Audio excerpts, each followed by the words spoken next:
Yeah. Coming through, signals clear. Aw, yeah. It's Geocache Talk. Woo! It's time for Geocache Talk. Whether you are at work, in the car, or wherever you are, we hope you enjoy this show about the great sport of geocaching. If you're watching live on YouTube, you can be part of the adventure tonight in the chat room and participate with others as they watch the show. If you are listening later, please give it a like and subscribe on your favorite podcasting app so that you can get all of the weekly Geocache Talk goodness. Big thanks to Joshua, the geocaching vlogger, for our new opening, and our featured patrons, Gas Station Tuna, Sue's Mom, Runner Casher, The Truck, Jay Schulz, Little Miss Sunshine, Just Finding Our Way, Whiskey, AWOL, Sackishness, and our new patrons, OLB 1992, CP590, Swifty Golden, The Pizza Ninja, Geocache, is new. She's back, so we'll call her new for the sake of this. DMN Rec, Widget Brittle, which is genius, by the way, if you know her real name, and Action Trinity, who will be with us next week on the show. If you'd like to become a patron, click on the Become a Patron link. It's the heart on the front page of the Geocache Talk website, or you can head over to patreon.com/Geocache Talk for more details. Patrons get the now famous blackout coin. I actually brought mine back out tonight. Wow, you brought yours back in. Huh? I did. Okay. I brought it inside. Other geocaching items during the year, as well as bonus content. We got a lot of bonus content of late, which is great for our patrons. Invites to special events only for patrons. Support levels start at as little as Bison Tube level. That's just $3 a month. That's it. Very small amount. Let's jump right into show 234. I like that one, 234. Well, as we before welcome we the jump in, we got to mention tomorrow night's the book club. You were Yeah, talking book about club patrons. tomorrow So night. we have our Yes. book club tomorrow night, patrons. So don't forget, if you haven't read, stay up really late tonight because we got to discuss it tomorrow night. So. And get to reading, or just show up and we'll just talk about other stuff. It'll be okay, no problem. There you go, perfect. Show 234 is a welcome to the show, GeoAware, Mr. Gary Lewis. Gary, thanks for being on the show tonight. Thanks for having me, fellas. Absolutely, we love the topic. We have a lot to talk about, and so we're going to get right into it. But first, we got just a tiny bit of news, and then we'll get started. So here's the tiny bit of news.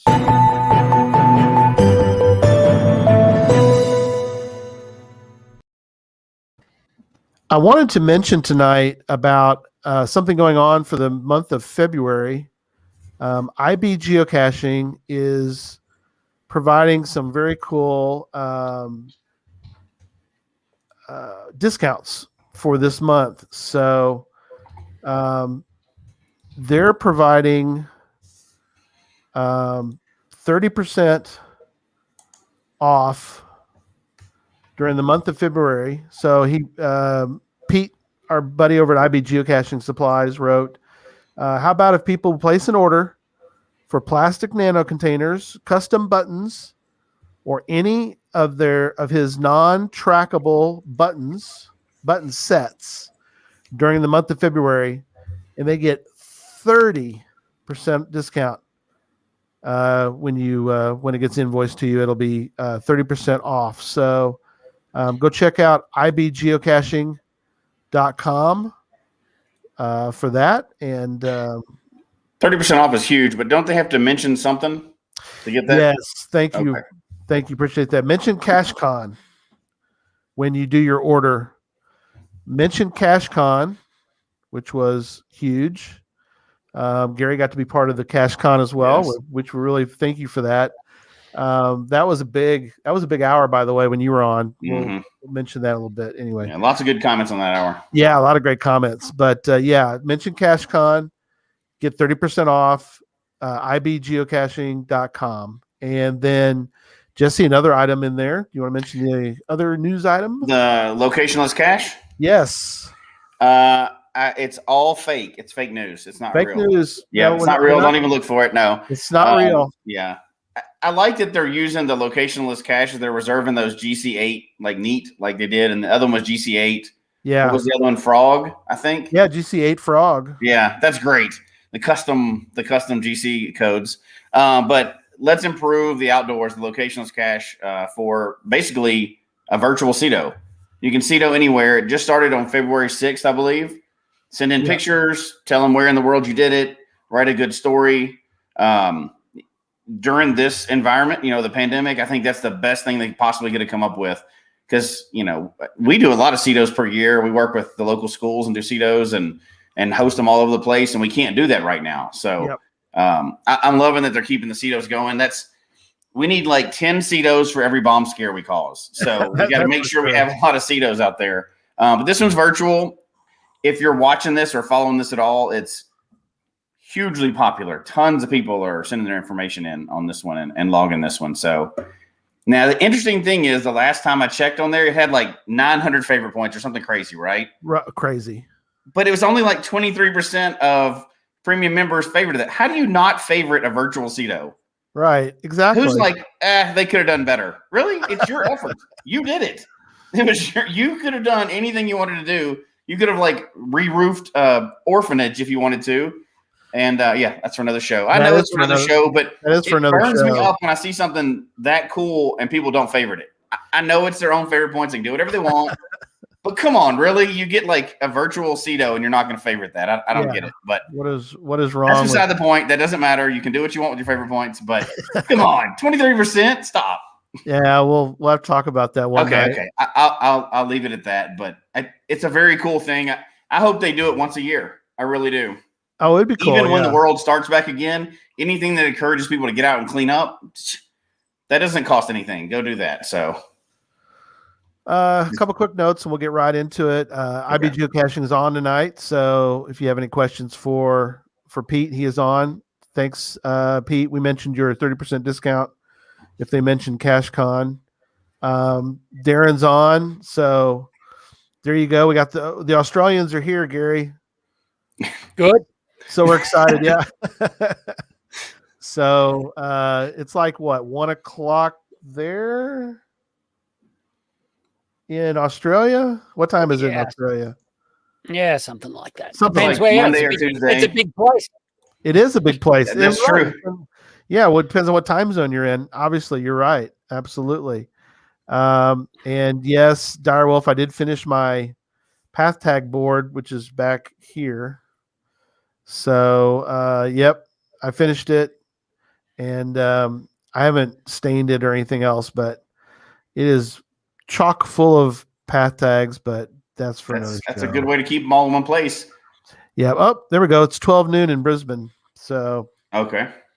Yeah, but like you can go straight south, and you'll be at 1 p.m. because that state doesn't have daylight saving because it fades the curtains, so they don't have it. Oh wow! Yeah. Isn't there a 30 too in Australia? Maybe there is, but let's not talk about that one. It's sort of like parts of Arizona, like they sort of ignore everybody else's time zone and have their own. It's a similar sort of thing. Can you believe a half-hour time zone, or that's good? Oh yeah, Darren's is noon. All right, see, I guessed right. Okay, see, I'm on top of things. Yeah, okay. All right, let's get right into it. So to kind of get started, Gary, let's kind of set the Wayback Machine a little bit, and let's talk first. Let's talk a little bit first about how you got interested in geology. I think let's start with that. I think people are always interested to hear a little bit of the origin stories. So what kind of got you interested? What was it that triggered your interest in geology? Okay, so I'll try to keep the story sort of short. But okay. My dad was a huge surfer. Wow.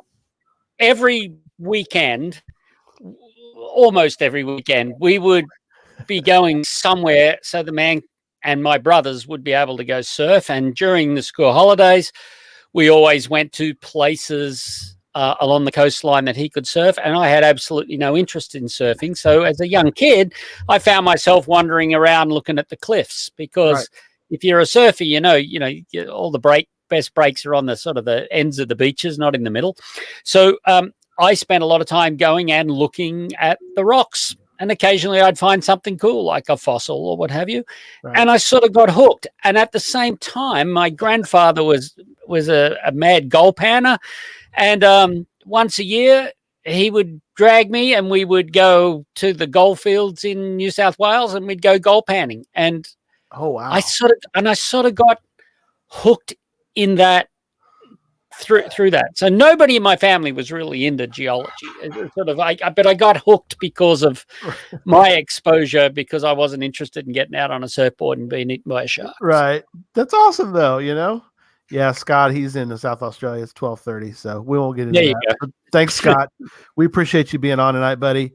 Or tomorrow afternoon. Sorry, I'll get it all right. It's Monday. I always joke with the Australians about it being in the future.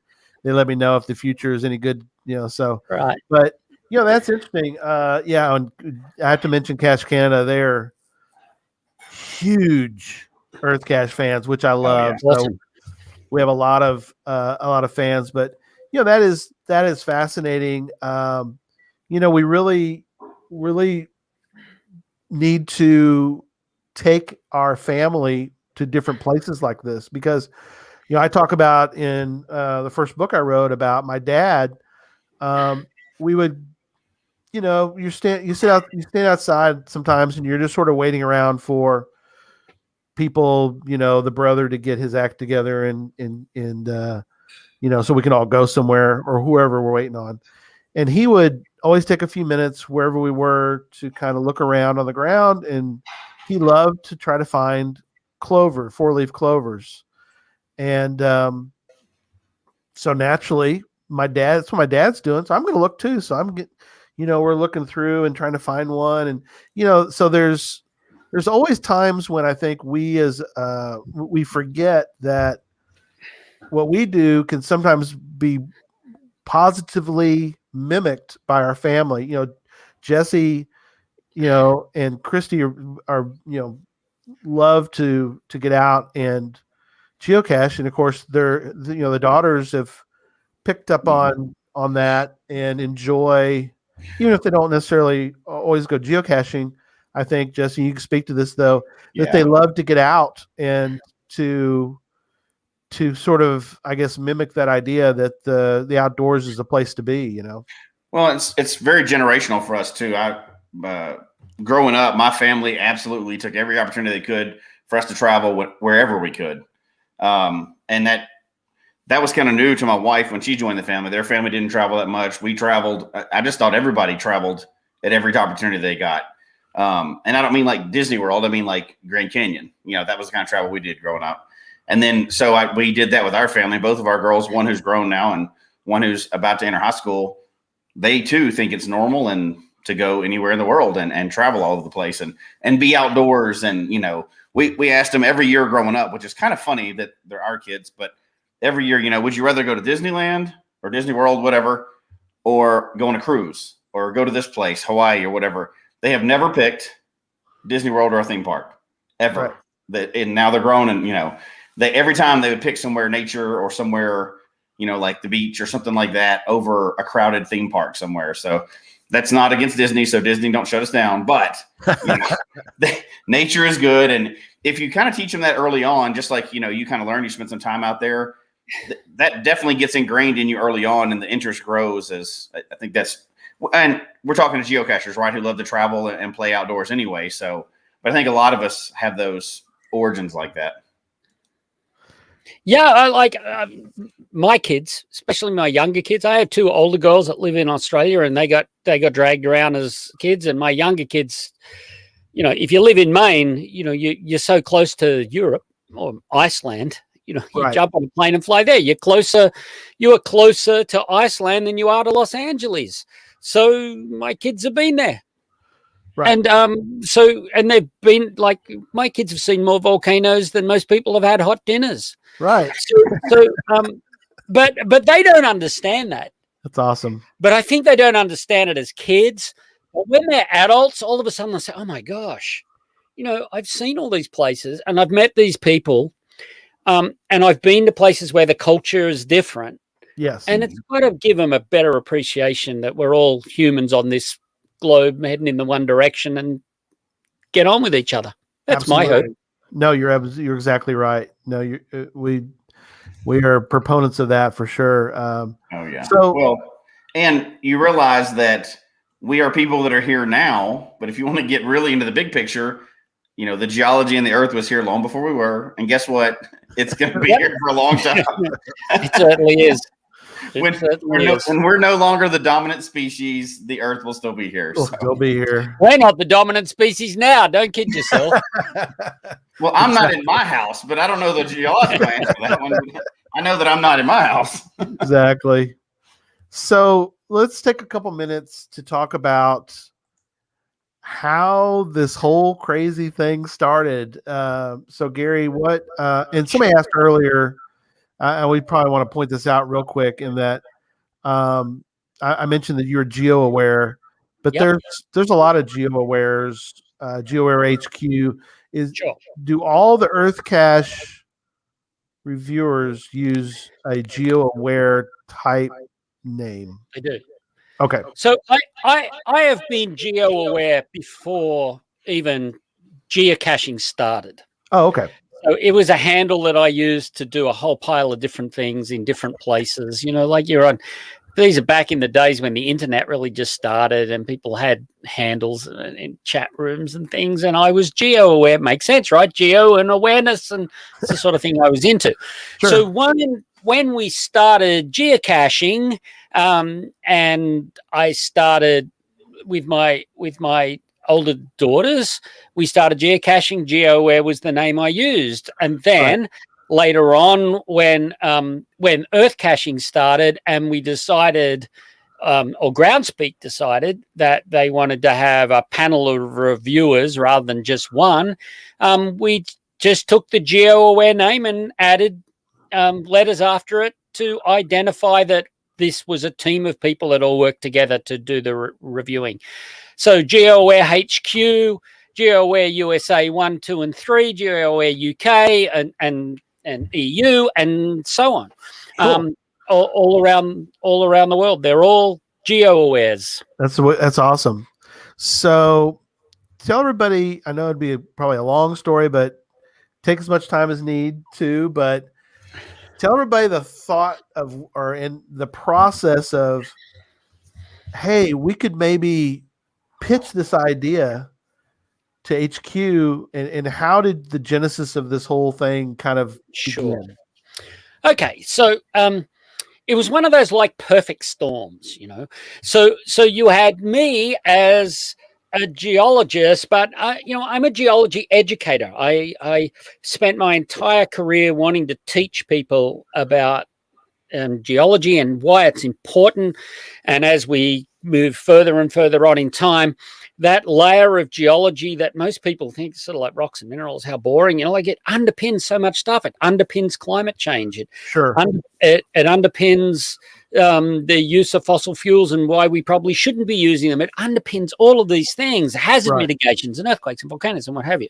So I've got this passion to let people know that this stuff is important. So there's the driving passion. Sure.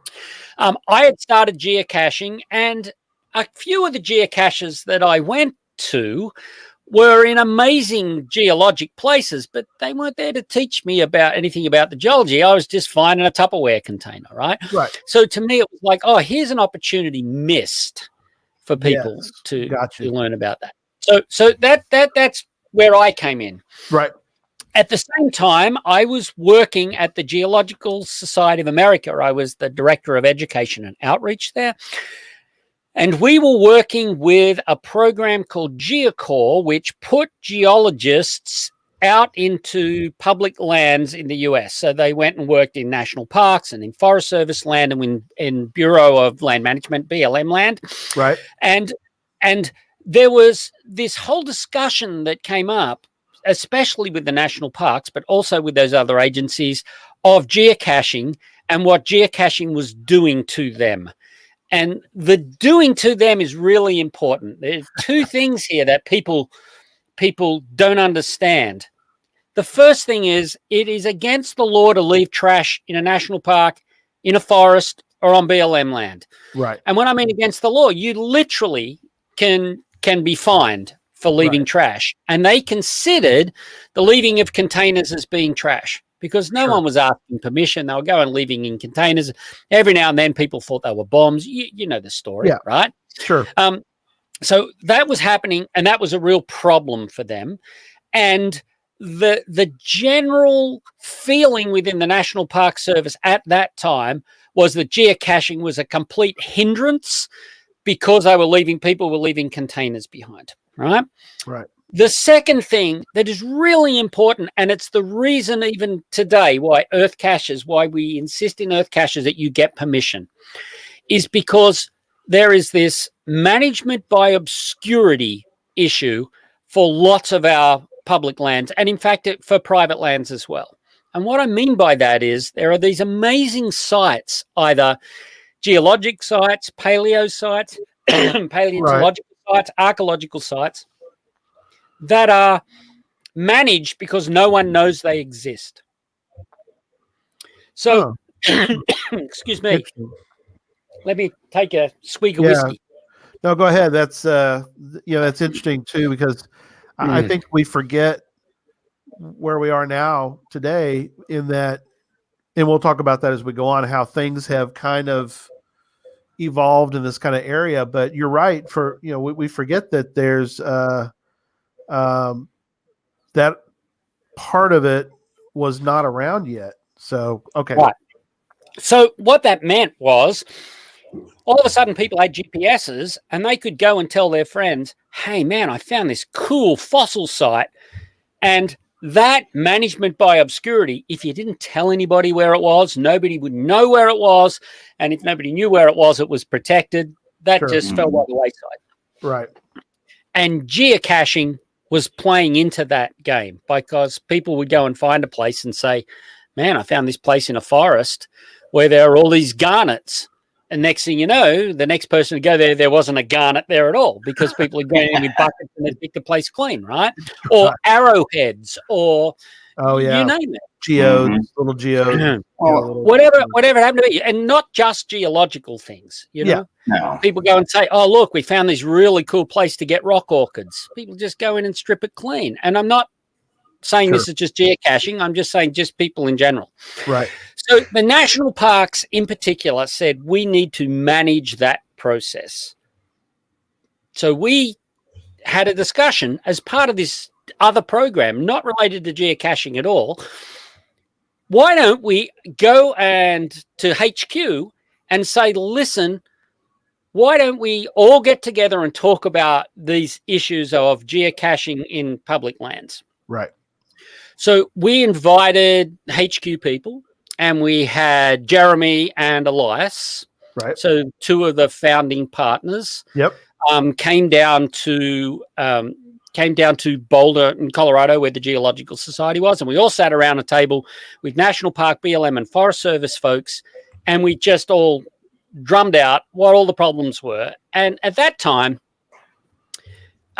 Jeremy in particular was saying, oh my gosh, like, we realize it's a problem, it's a problem. We want to be able to cache in national parks. Right. But we understand that you guys won't allow that. Like, how can we overcome that?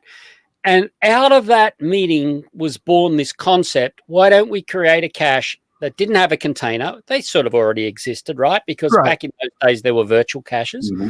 Right. Let's create something that doesn't have a container, that is educational, that takes people to places where they'll learn something about the earth. And it was somewhat limited to that. Right. And that all of those will be run by your people to give approval before they go live. Right. So the first guidelines were basically written in that meeting. Wow. And everybody walked away saying, this is going to be cool. And so I was living in Australia at the time, but working in Colorado. So I flew home, and it was like winter time. Like, you get the hell out of Colorado in winter and head to Australia. It's summer, and I go on summer holidays to the place that my father always took us. Where, you know, I take my kids there on holidays, and we go around to the headland, and we set up EarthCache 1. Oh, wow. So EarthCache 1 was, and in those days there was just a traditional cache, but it had no container. Okay. But it was set up as a traditional cache, and then headquarters converted it to this EarthCache type, and it was set up in January the 10th, 2004. It was set up. So my daughter and I set it up, and the guidelines then were take a photograph of something that was there, and that was pretty well all it was. Sure. So we set that one up. I flew back to Colorado. We set 2 more up. One they're actually on the road to is it Golden Gate National Park? I'm looking at Jesse here. San Francisco, up the back of Golden, sort of up in that neck of the woods. Golden, Colorado. Yeah, I've been to it. So yeah, we set a couple up in there. I then flew back to Australia and set 2 more up. In the nation's capital of Australia, Canberra. We set up one at a place called Woolshed Creek, and another place, one that's called Bricks for the Capital. We set those up, and the deal was to just put them out there. People would see that they got a different icon. Right. 2 of them were actually called EarthCache. So EarthCache 1 was called EarthCache. EarthCache 2, the Woolshed Creek, was called EarthCache 2. Cool. And we will see whether other people like contact HQ and say, hey, we want to set up this thing as an EarthCache type. At the same time, we developed guidelines for a program, the EarthCache. It was a program called EarthCache Masters, and it was based on go visit 3 EarthCaches. Because there's no container, we will send you a pin and a badge. Oh, look, right? There's the coin right there. There's a coin, right? So we're way before the coins. We sent pins, and I've got a box of pins sitting on my floor somewhere, and a sticker. So my poor wife sat down and stuffed these things in envelopes, and we mailed them out to people. The first year, we thought if we had 500 new caches in the first 12 months, we would be over the moon, and we got 1,500, and every one of those they submitted came to me. That's incredible. And then we read them and said yay or nay, or let's change this. Have you got permission? So I was the only reviewer of those. And anyway, that's how it got started. You were slightly busy to begin with there, Gary. Yeah. That's incredible. I think I was the only reviewer until we got over 10,000 submissions. Wow, that's incredible. Yeah. Somebody asked about Scott asked about the EarthCache 1. And yes, it's still active. And you were saying before the show that that's still to this day such a great, it's EarthCache. It's not going to change. It's still a great location to go to. Absolutely. You know, it's on a headland. With the most amazing views to start with, which is always nice. It is on rocks that are Permian in age, which probably means nothing to most people, but it was during a humongous glaciation on Earth. So there's all this evidence for glaciation there. There's the drop stones. There's all these amazing fossils, and the EarthCache takes you. There's a molten rock had come up and it intruded all this, so they can find the remnants of that. So there's multiple things to see at this one site. We're talking within 50 yards. You see all of these different things. That's incredible. So it's a magic place to start with, which has made it a magic EarthCache. Yeah, we're gonna mention a few tonight that.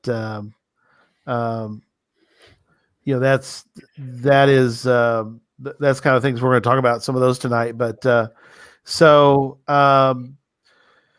now just to let people know kind of where you're at, you've kind of passed the buck on, passed the Right. mantle. You passed Yeah. the mantle on to the geo-aware community that you've set up, and you're no longer part of the GSA, correct?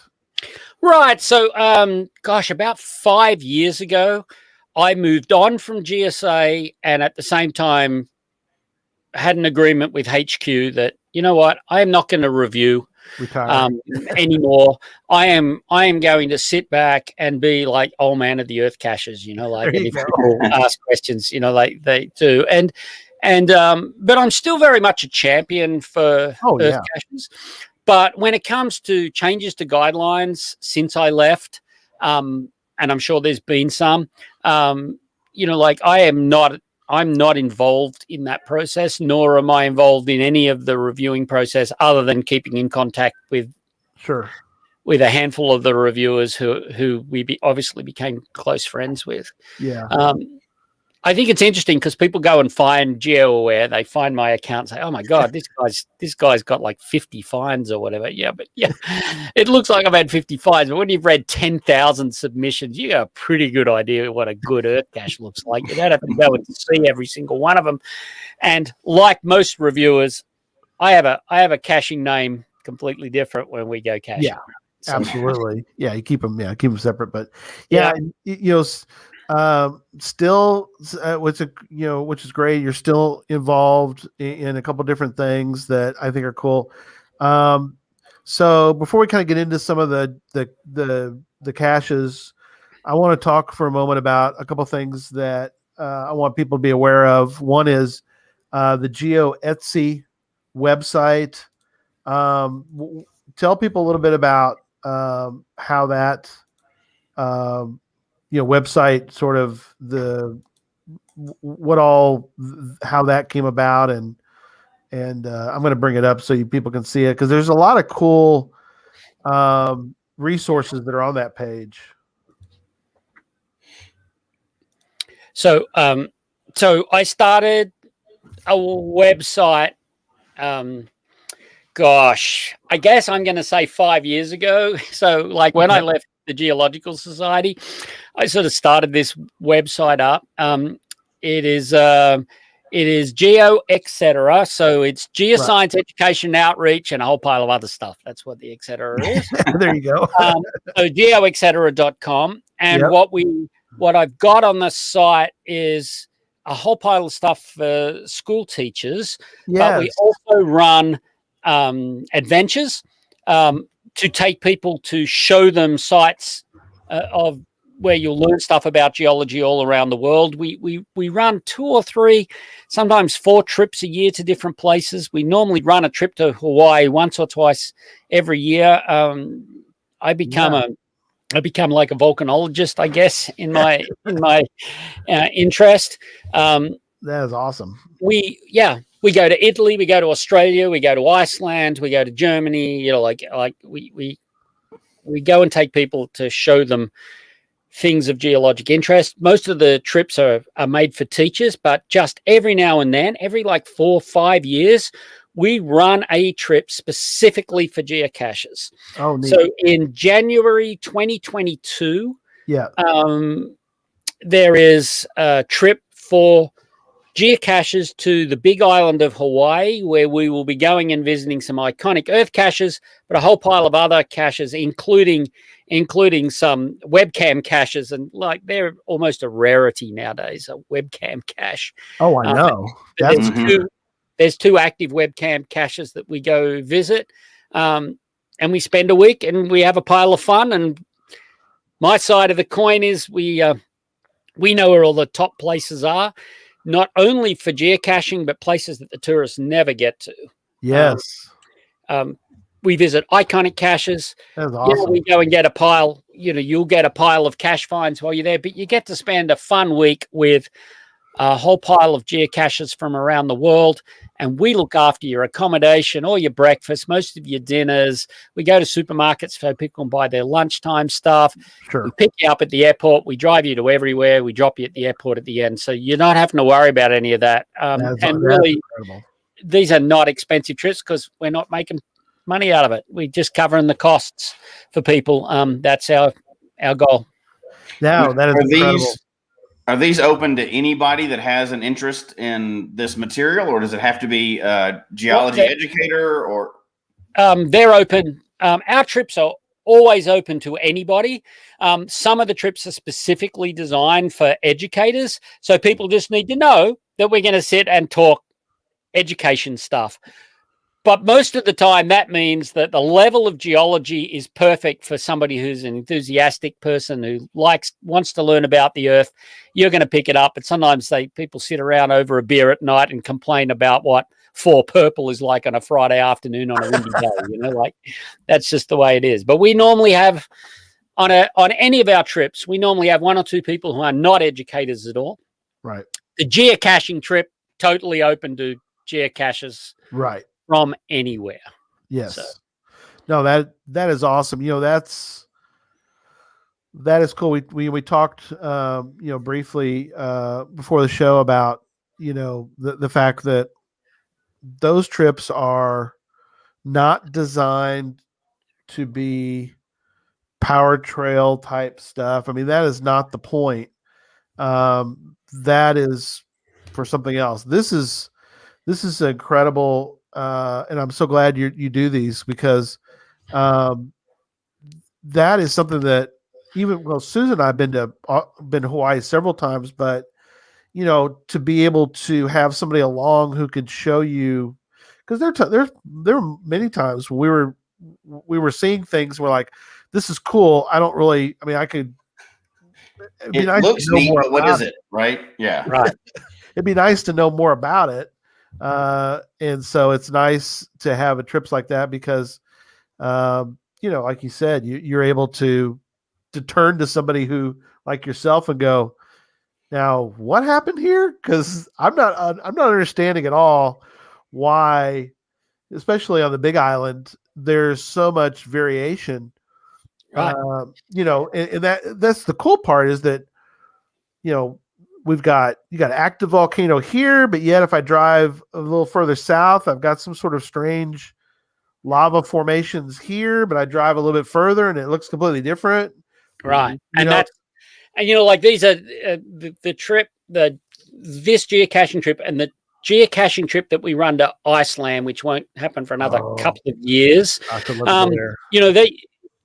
Not only are you going and caching and visiting caches of every type that we can find, but we're there to sort of explain what you're looking at. So as you drive along, say, oh my gosh, okay, I can see that's an active volcano, Yeah. And in Hawaii, like, oh my gosh, every time I go, it's different.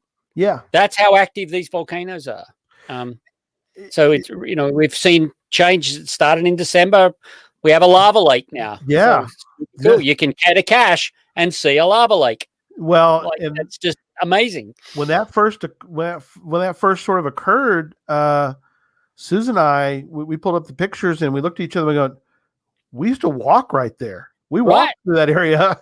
We got pictures of us walking the down in the basin of that, and now it's solid molten lava. I mean, that shows you that there's things in this world that are still not, and I'm always fascinated by seeing things that have been around for a long time and will still be around, but this is active. This is sort of active geology occurring, and it's fascinating. Well, the world's always still changing. Yeah. So. Right. So it's cool because there are 5 volcanoes on the Big Island and 3 of them are active. And we go and we geocache on every single one of those volcanoes. Oh, wow. So like that in itself is cool. We'll see lava lakes. We'll walk across a frozen lava lake. There is They formed a heart today? Seriously? Oh, yeah, right. Well, it probably looks like that sometimes, but right. If people know what a real heart looks like, then you can almost pick any shape and any angle and you'll find a heart. Probably see a heart, yeah. But it really is. Hawaii is an amazing incredible. Place. So and that's still that trip is still open. So just let people know. right? You can register As of online. today, January Yeah, 14th. as of today, you can register online. Now we understand what's happening in the world with the pandemic, and a lot of people are saying, "Oh my gosh, if I pay my money, if I pay a deposit now, if the trip gets cancelled because of the pandemic, can I get my money back?" And the answer to that is absolutely you can. Sure. Because like I said, we're not, we understand it. We are not going to do or run any trip that is unsafe for anybody for any reason. Right. Sure, we're going to active volcanoes, but at the same time, like you're going with someone who knows what they're doing. Like sign up, don't miss out. We take, I think the maximum number for that, for the geocaching trip is 16. 16 people tops. Wow. Yeah. That's a manageable number, though. That seems to make sense. Yeah. You can move around, and any more than that, and you're going to start getting lost in the crowd. Well, the big thing is a lot of the places that we want to take people, you can't go there if you have like a 50-seater bus. So if you want to go to Hawaii and do all the touristy stuff, great, go and pay your money and get on a 50-seater bus. We go and visit those places, but we go to places that normal tourists never go to. And that's what makes the trip spectacular. When you're on the trips, not the geocaching ones that you do every 5 years or so, but the regular ones with the geology educators, how often are they aware of earth caching? That earth caching is out there as well. I take them to a geocache or an earth cache every single trip in Hawaii.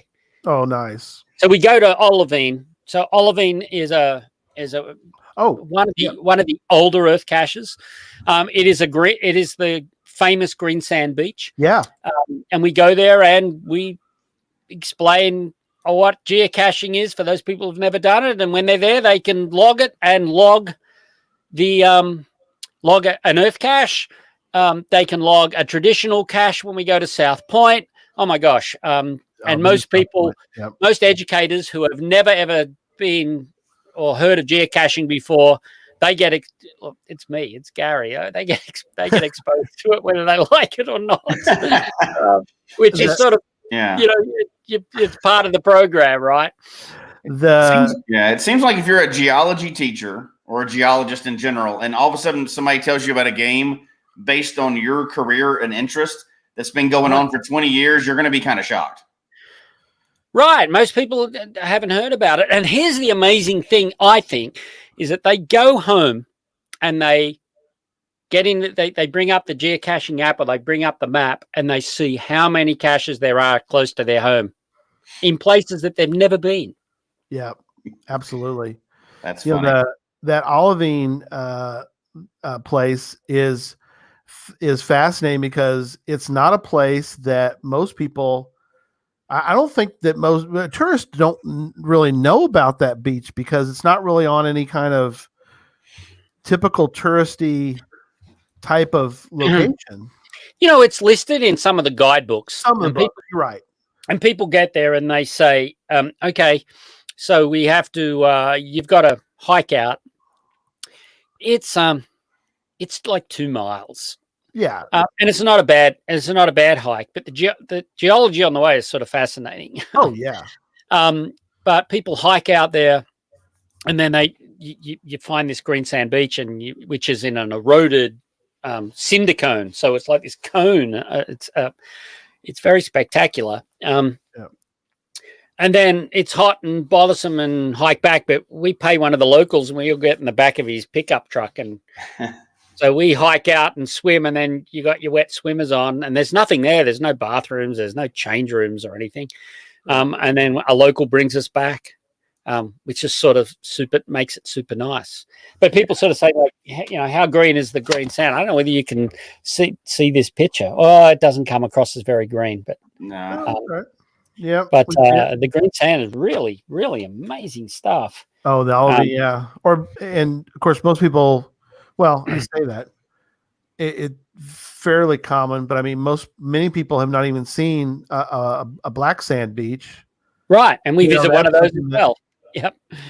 Mm-hmm. Hey, here I am at a black sand beach. Well, Right. here's a blast from the past, Jesse. Uh-oh. Yeah, I know. I'm gonna Young show Gary. young Gary is kind of a shock for most people to see, but so there I am, no beard. So black sand beach, Mm-hmm. but fascinating. And then some great shots of there. But anyway, I was going to show you one other one real quick. There's Susan. Now I can't find it. So, you know, here we are at the South Point, and then I'll show the last one real quick, and I'll stop showing home movies. But Yeah. so I show this to people, and they're like, "What are you doing?" It's like, "Hey, I'm at the southernmost part of Hawaii." That's what I've tried to point out. So Need a little more context for the picture, maybe. yeah, You're actually the most southern point of the entire United States. yeah, that's true. Mm-hmm. So that's sort of cool to visit a cache there, right? Yeah. Yeah. Absolutely. Scott asked about olivine is the Yeah, so there's a mineral called olivine. So, all right, here's the geology lesson, whether you like it or not, right? oh no, that's what we're into. We love it. Right. Come on, bring it. The Earth is made up of different layers. The very top layer that we all live on is the crust. Yeah. Below the crust, the top of the next layer that we call the mantle is made up of a rock type called peridotite, which is basically olivine, the mineral olivine, which is a green mineral. I don't have a big chunk. I've probably got some small olivine somewhere that I can Right. show. But you know, everyone knows what, if you say the word olivine, everybody understands what that color is. It's a mineral of that color. Right. And what happens in Hawaii is the volcanoes that form Hawaii are actually forming the lava. The molten rock is forming at that boundary between the crust and the mantle. So occasionally, when the molten rock gets brought up, it brings up pieces of the olivine. And there is right at that beach, there is a lava flow that is very, very old lava flow for Hawaii standards that has got great chunks of olivine in it, and that olivine is weathering out of the lava, and it happens to be forming on this beach. Right. So, That's so cool. so it's just like in one place. It's really very, very cool. And then we go there for lunch, and then for dinner we eat dinner on a black sand beach. Oh, cool. Nice. Yes. So in the one day you see green sand and black sand. Black sand, yeah. Oh, it's so great. Well, there's so many things. I mean, Hawaii obviously is kind of ridiculous, but there's so many places like that all over the world that you really may not ever encounter unless you know where to go. Yeah. Right. Very true. So we want to talk a little bit about a couple things tonight. One is we want to bring up a couple earth caches that Jesse and I have either been to or want to point out, and we want to get your opinion on sort of,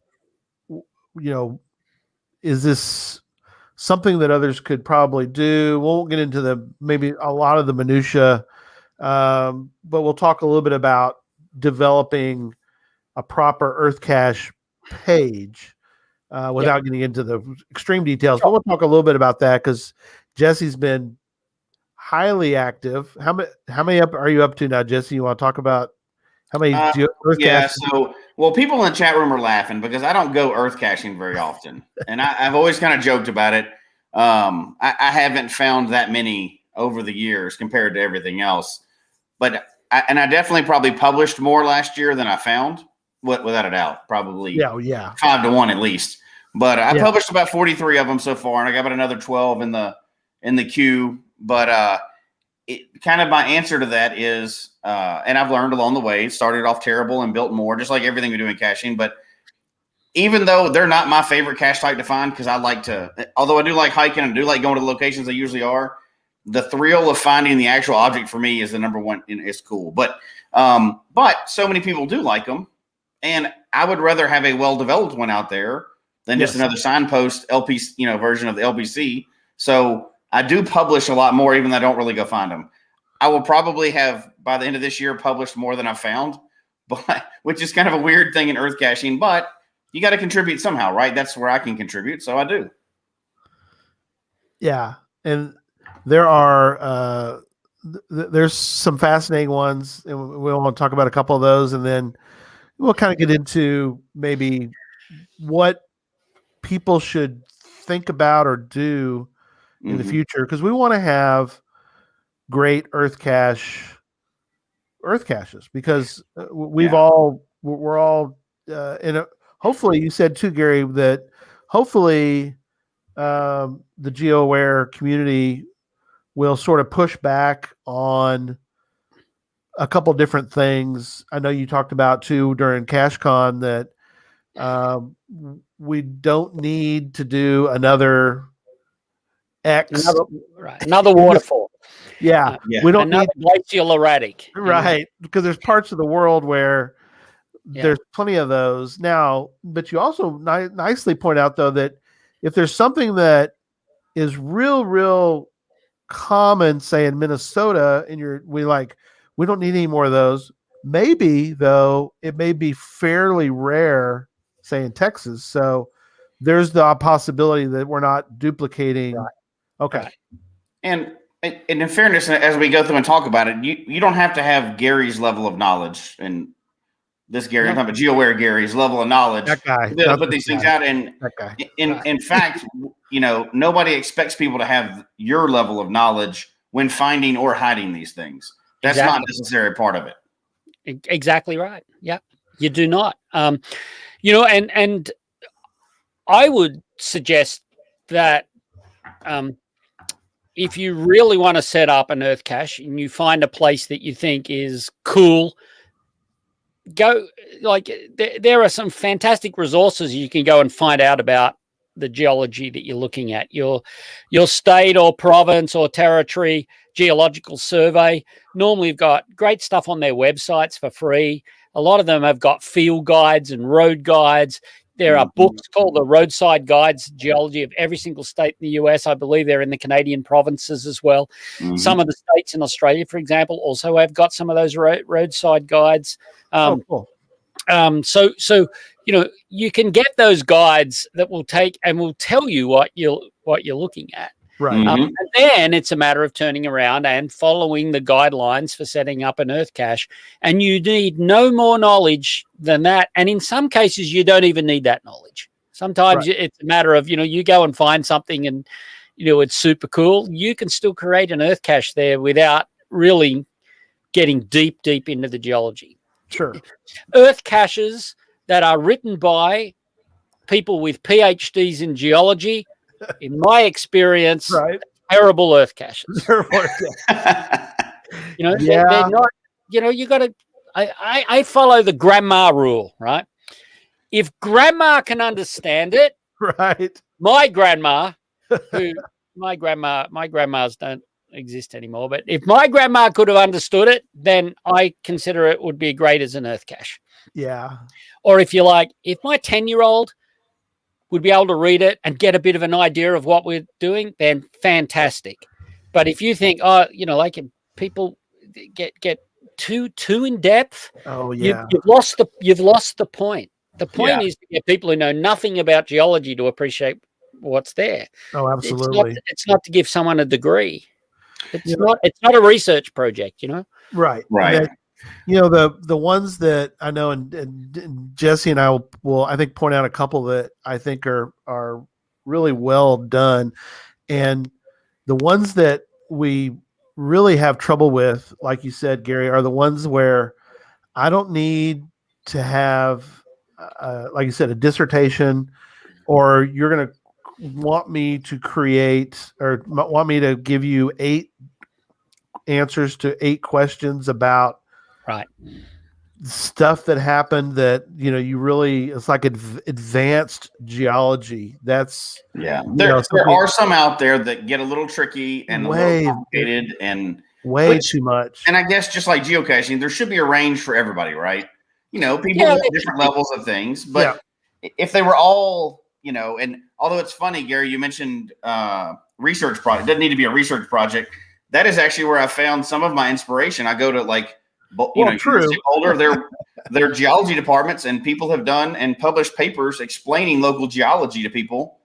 And that's a great resource for finding out what you have in front of you, because they generally want to get that information, but they're writing it with the intention of people being able to understand it.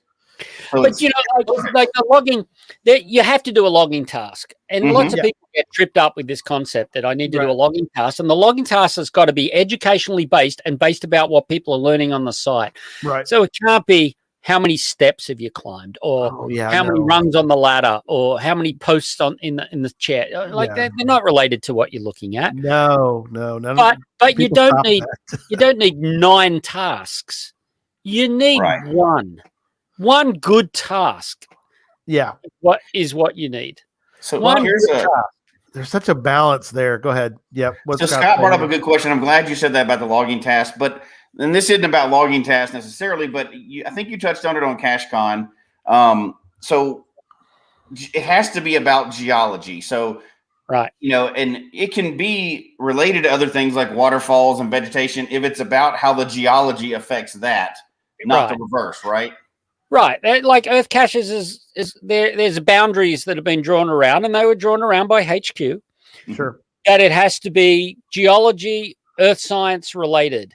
So we don't have, there aren't history caches, and they're not archaeology caches, and they're not biological caches. Right. And to be honest with you, if there's some group out there who wants to do it, man, go down the same pathway we did. Yeah. If you can convince HQ that you've got a good case, and that you're not putting the burden on them, because that's part of the deal here. That's true. HQ wasn't being burdened by, like, Gary was doing all the reviewing, and the reviewers weren't being burdened by it. Yeah. So I sort of understand what Scott was saying. Yeah, Scott. But if it falls outside of those guidelines, the reviewers cannot approve it. Right. And the kind of the interesting thing about EarthCaches as opposed to we lost him there for a second. Oh, he's okay. He's in audio. Okay, something that's interesting about EarthCaches as opposed to the rest of the geocache types is there's, I would say, more information about what you can and can't publish than there are any of the other types. Right? They have they have a list of accepted sciences. They have stuff that's not accepted, and rarely in any other cache type out there do they have that much information about one cache type. I think the guidelines are clear. Yeah. And I think the guidelines are not difficult to follow. And people need to realize that there's always going to be local flexibility with the guidelines based on who your local geo-aware is. Like Gary was saying earlier, like what is really, really common in Minnesota that you don't want to, like the last thing you want is another glacial erratic. Right. If somebody creates one of those down in Texas where it's really, really unusual, then your local person's going to know that, and that's why we have the local people. I think too, one of the things that people, and this is something I was guilty of early on when I tried to create, because I tried to create a couple of EarthCaches and got rejected. And I think that one thing I didn't do correctly, which was I should have opened up more of a dialogue with whoever was GeoWare 1 or whoever it happened to be, and just kind of later on I tried another one that was rejected, and I did more of a dialogue of because they're wanting to publish EarthCaches, that's obvious, but they were needing me to come back and say, okay, where did I go wrong, or what is it about, a proper discussion, not a, shake your fist at the reviewer kind of thing, but have an honest dialogue with them. Take the time to go, okay, because I'm sure the reviewer will come back and go, well, I appreciate, you asking. We really are not allowed to do, another, because one of the things that I tried to do was the geology, because there's not a lot of geology in Greenville. There probably is, but I've been able to publish a couple.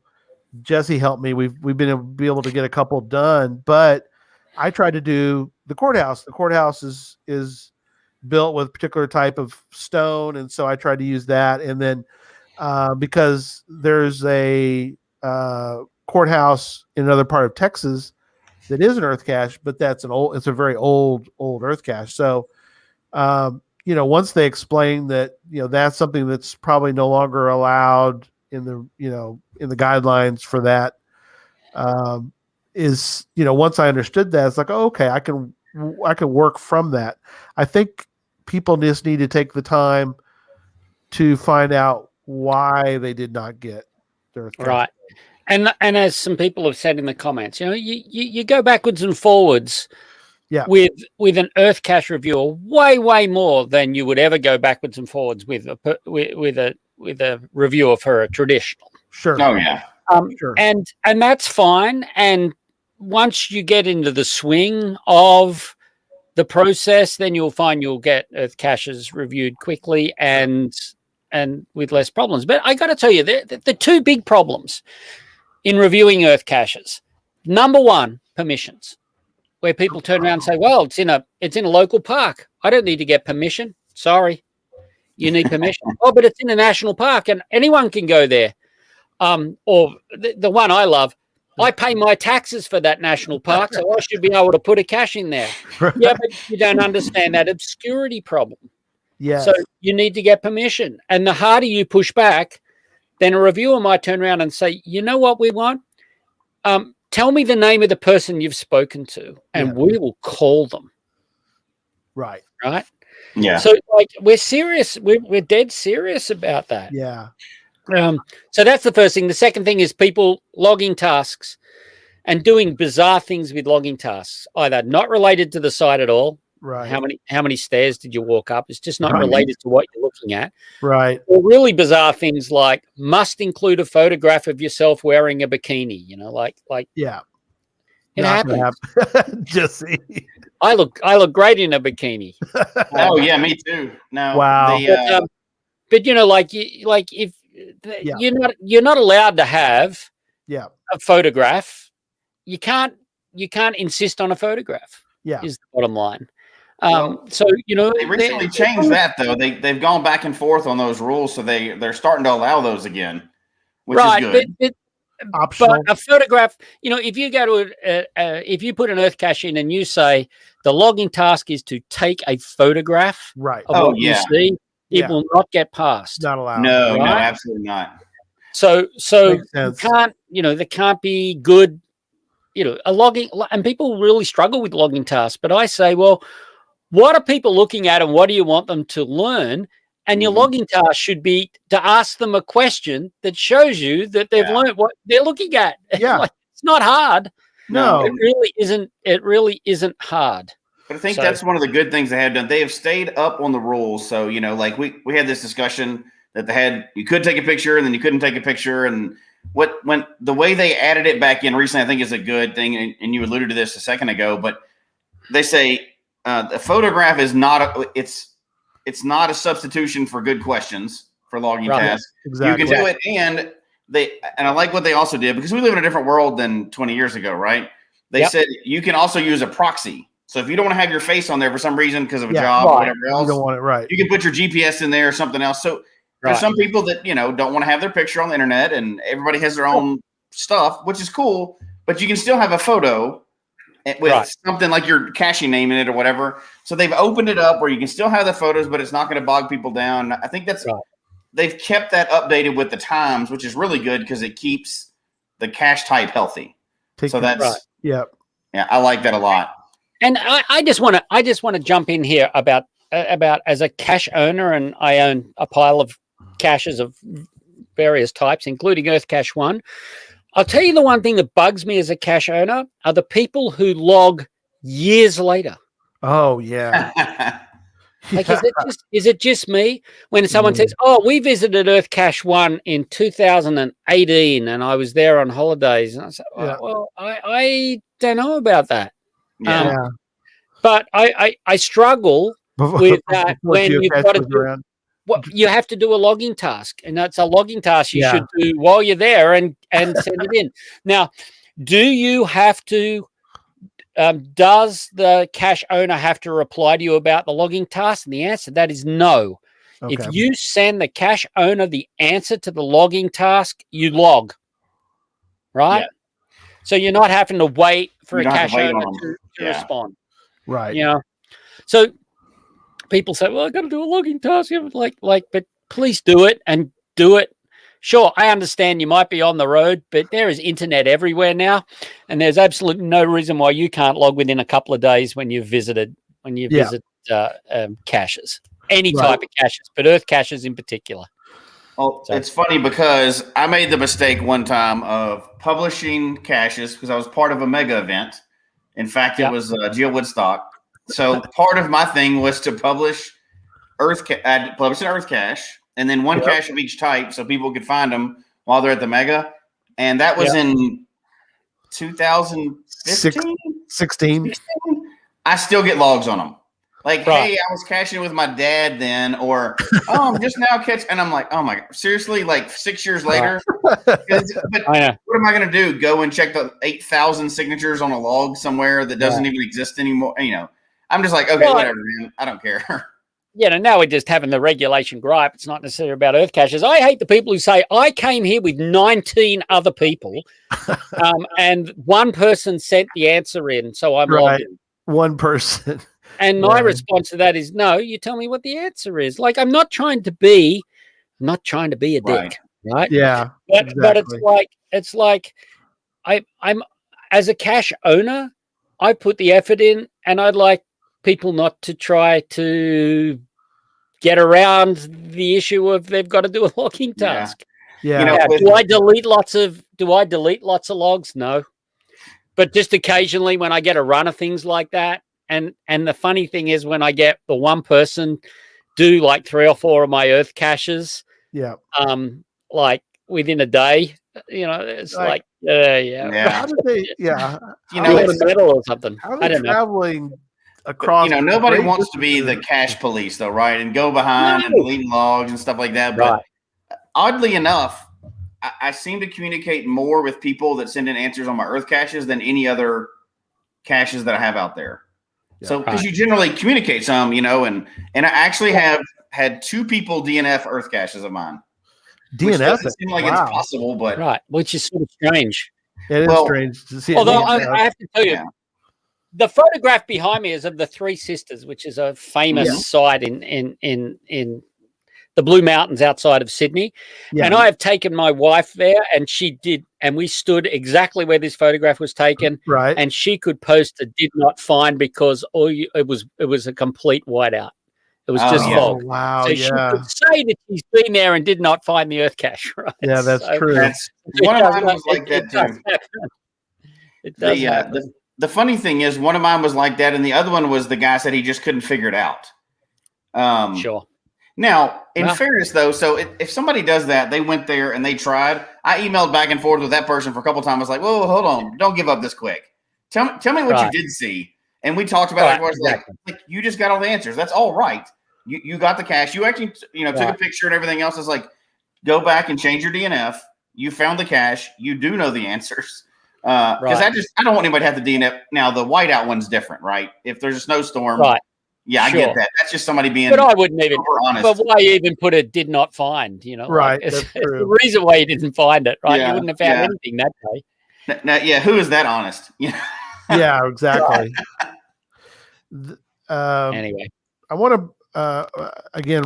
We'll point out a couple just because I want to see what your thoughts are. My wife loves earth caches, so I told her I had to point out one. And if people want to play along at home, the one I want to mention tonight is GC 1A 36F. So it's 1 Altoid 36 Fizzy. Although we'll talk about Fizzy and all that here in a moment, but it's called Illinois Low Point. I'll bring it up real quick just so. I think this is maybe a good one. I want to see what your thoughts are, Gary. On has 116 favorite points. Illinois Low Point. We found that we were on our way to Gigastock Sorry, Jesse. Illinois. What's fascinating about this is this picture right here. And that is that these two, points of the world are coming together. Again, this is kind of different in a sense, and I want to see what your thoughts are on this, but it gets into the geology here in a minute. But I think it's interesting, these two rivers, it's the Ohio River and the Mississippi River, come together.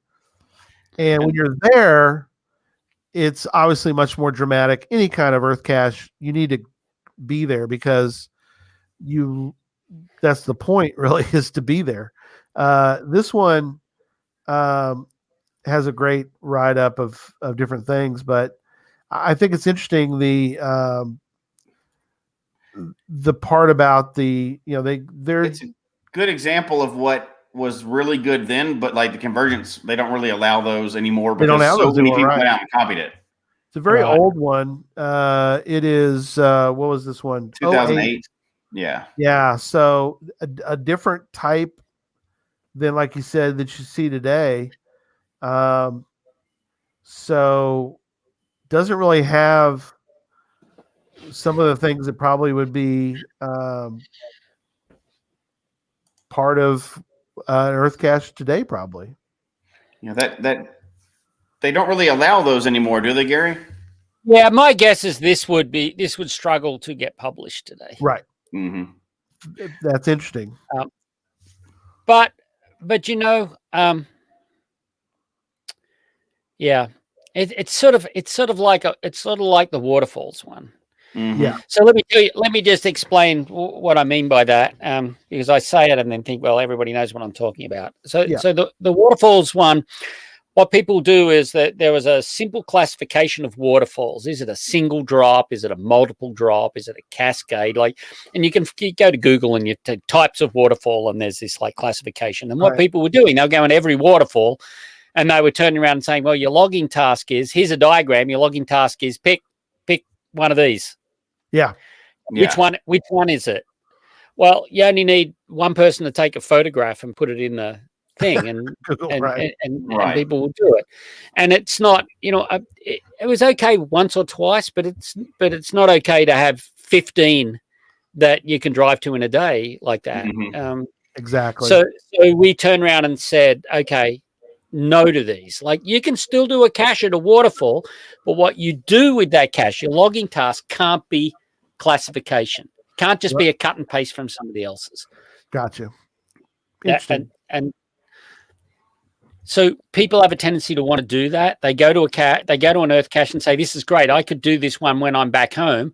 And they sort of just are cutting and pasting the same information across. Sure. And you can do it to a point, but then if it just becomes like a rubber stamp, here's an earth cache rubber stamp, here's another one, rubber stamp, then they will not get approved. Sure. I'll fully admit that's where I started learning how to do them, is seeing other ones and copying it and trying. And, I will say I've advanced a little bit since then, but it's that's probably how we learn all of our caching. We go and copy somebody else's what we see, but then hopefully we learn and improve upon that as we go. Right. The other one are glacial erratics. If you live in the northern states in the United States and up into Canada, there's glacial erratics everywhere. Every rock on my 12 acres here in Maine is a glacial erratic. Right. And so we said to people, you can't just. And what they would do is people would say, okay, the logging task is to work out how much it would weigh. And here's the formula. It would weigh. Oh gosh, now you're doing math. Right, now you're doing math, but it's fairly simple. What's its length, what's its width, and time to by this number.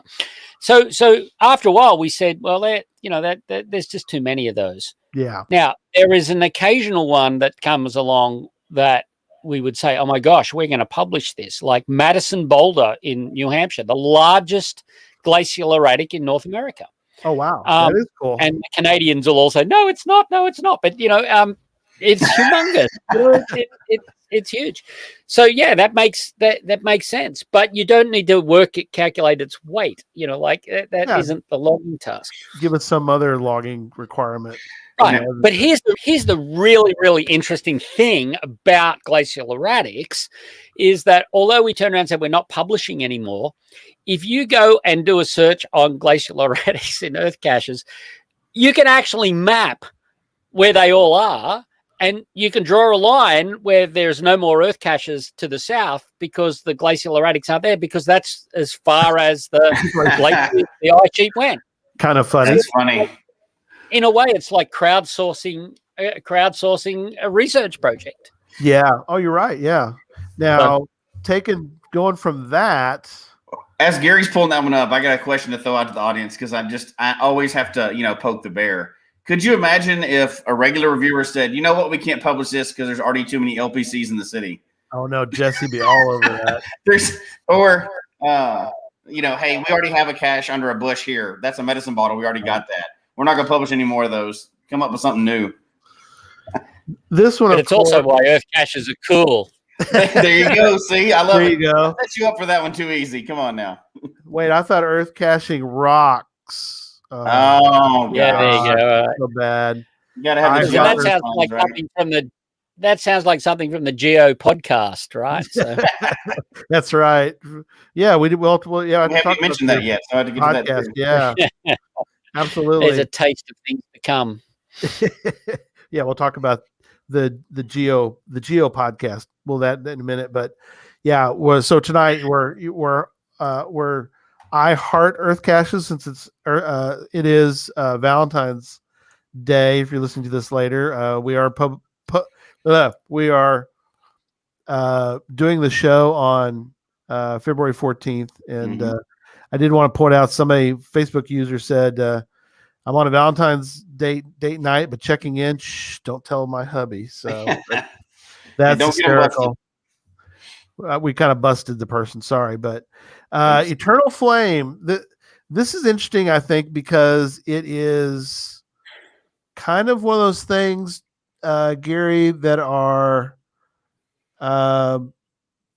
why I love earth caches, and that is because they take you to fascinating places. And this whole eternal flame thing that occurs because of, as it talks about here in the earth cache, there's a waterfall and then there's fire because of the location having probably, was it methane coming up out of the ground there?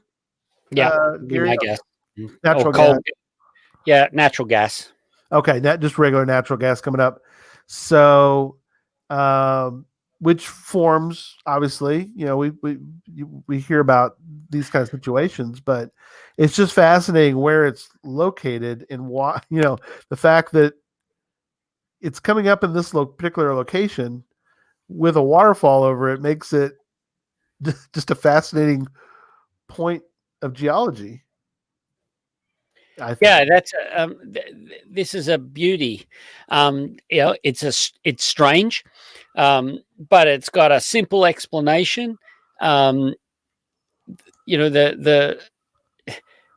is a place that most people would not even consider going to, but an earth cache is taking them there, and people are learning something about it. So, just an interesting, it really does, scream for there to be an earth cache. And of course, the earth cache was created. Let's see, what was the date on the when this was done? I mean, it's got 700 favorite points. It was 2007 was when it was made. All right. So who was the reviewer? Oh, who is the reviewer on this thing? Yeah, let's take a look. Gosh, I don't know if I can get to the bottom of this page. There's an easier way to get to the bottom in there. Is it you? I'm sure you did it. 2007, right? Yeah, it must be getting close to still being me.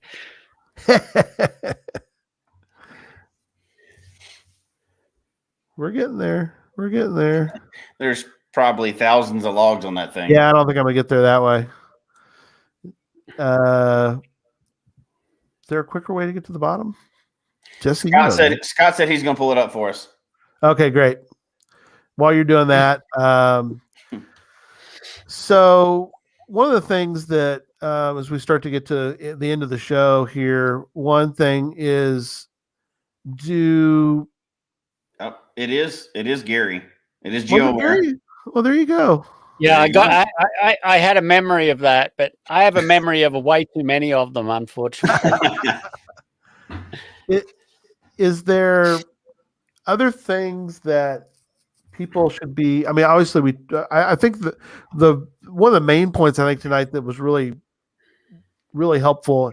This is something that Jesse really helped me with doing some was, did you talk to who'd you talk to? It's like, oh, I probably do need to talk to somebody, don't I?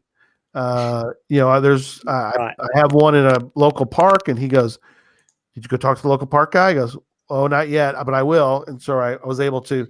Fortunately, I was able to.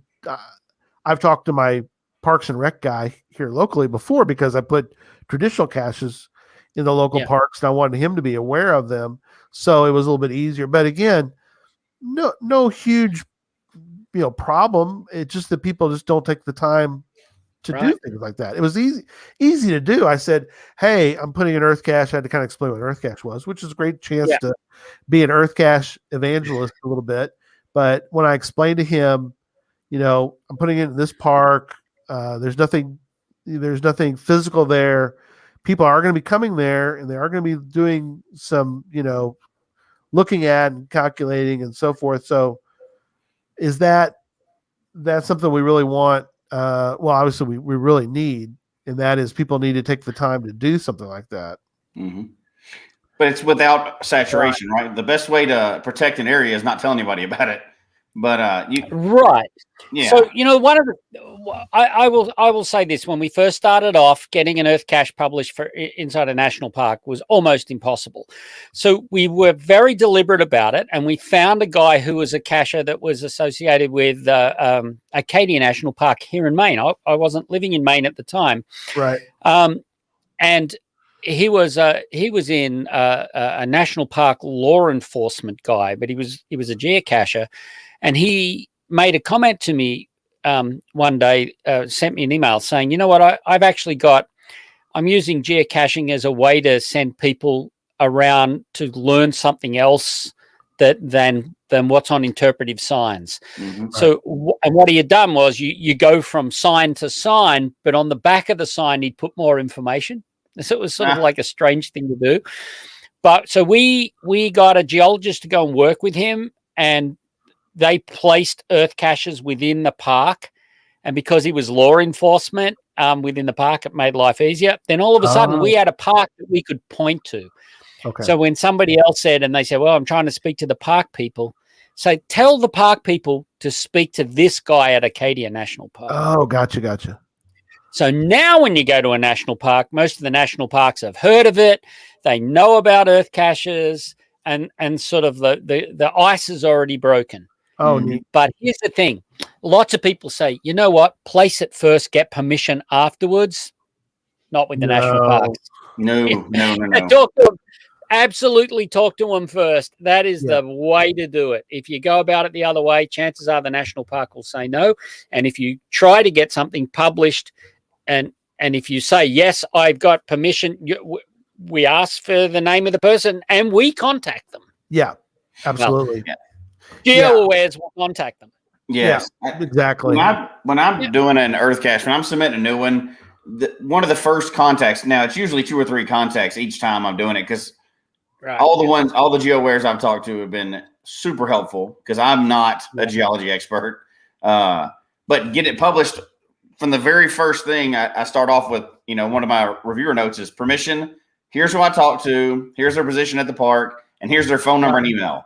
And it's just so much easier to start off with that. And every time I've contacted a park, outside of one time where they said, we don't want to draw people to this area, so let's don't do this one, but these other ones are great, we end up having a much longer conversation, because I put my personal cell phone number when I'm contacting them. And the park people call back and go, first of all, thanks for not just throwing it out there and not asking us. And second, you said Earth Cache. That's a little different than geocache. And then they want to have a conversation about it. And I'm like, that's my chance to go. I'll tell you everything I know about it. So Yeah. they're always usually pretty interested, and they like when people reach out and go, I just want to make sure this is not going to cause, do they need, they always ask the same questions, which I'm sure we all know. Are people going to have to get off trail? Right. What would they have to do? Or they would take anything in there? And I've Yeah. had them even ask, and I like to put it on the cache page anyway. You do not get off the trail. You do not take anything from this location. Yep. Here's a link to the park rules. Here's all this stuff. And Yep. they tend to like that because they can say yes or no. I want to bring attention to this area or I don't. The conversation goes great. Yeah. I really, in all of my dealings with the national parks, as a reviewer and as a person placing them, I have never had a problem because I'm upfront with them and I explain what I'm doing. And you're absolutely right. Keep people on trails so people aren't bush bashing, as Australians would call it. They're not making new trails. Right. Ask permission so they know where you're going to be taking people. You won't have a problem. Yeah. And if you do have a problem, then don't be upset by it. Move on. Yeah. Absolutely. Yeah, because if they say no, it's no. There's no argument with it. And it's probably because they're trying to protect something. Exactly. And they may not tell you that. Right. So a couple minutes left. I do want to mention you have an interesting podcast that's available on different podcast platforms, Geo Podcasts. Yeah. I think it's interesting too because especially we have a lot of educators who listen, and so I wanted to point out this is a very, very good resource for educators. One of the things that you pointed out, Gary, was the fact that these aren't long when you think podcasts, at least with us, you think long podcasts, but these are nice.